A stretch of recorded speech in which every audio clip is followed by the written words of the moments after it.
Welcome top news today.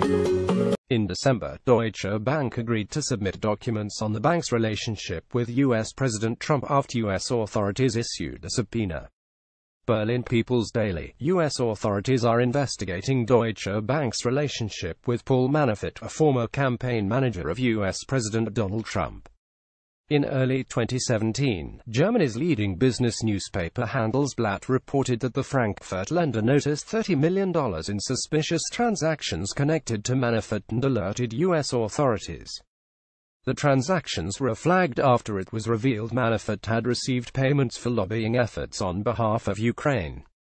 The money was coming from those close to former Ukrainian President Viktor Yanukovych, who is widely believed to have close connections with Russia.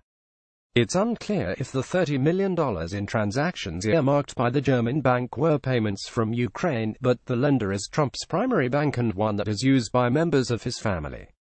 Last October, the special counsel charged Manafort with money laundering, conspiracy, and other crimes. Manafort pleaded not guilty. Handelsblatt reported that Deutsche Bank had received subpoenas from U.S. Special Counsel Robert Mueller regarding an ongoing investigation into Russia's alleged involvement with the 2016 U.S. presidential election. The bank was also asked to hand over transaction information connected to Trump's former national security advisor Michael Flynn, who resigned in February 2017 for not admitting to speaking with the Russian ambassador before Trump's inauguration. In December, Flynn pleaded guilty to lying to the federal authorities and agreed to cooperate with Mueller, who was investigating him on his close ties with Turkey and Russia. According to the weekly Zeit Online, Trump's relationship with Deutsche Bank dates back to the 90s. It was a period when both were kept out of the select club of premier Wall Street lenders. The recession didn't make it easier for either of them to hang on to the territory. But Trump eventually became a loyal client. In 2005, the German bank provided $640 million to build the Trump International Hotel and Tower in Chicago.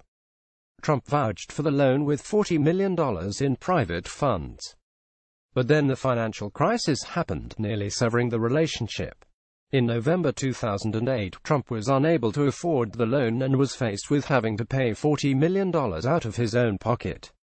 But Trump finally paid the bill with money that came from the private financing department at Deutsche Bank. For the latest China news, please follow People's Daily on Twitter and Facebook. Web editor Bianji Liangjun.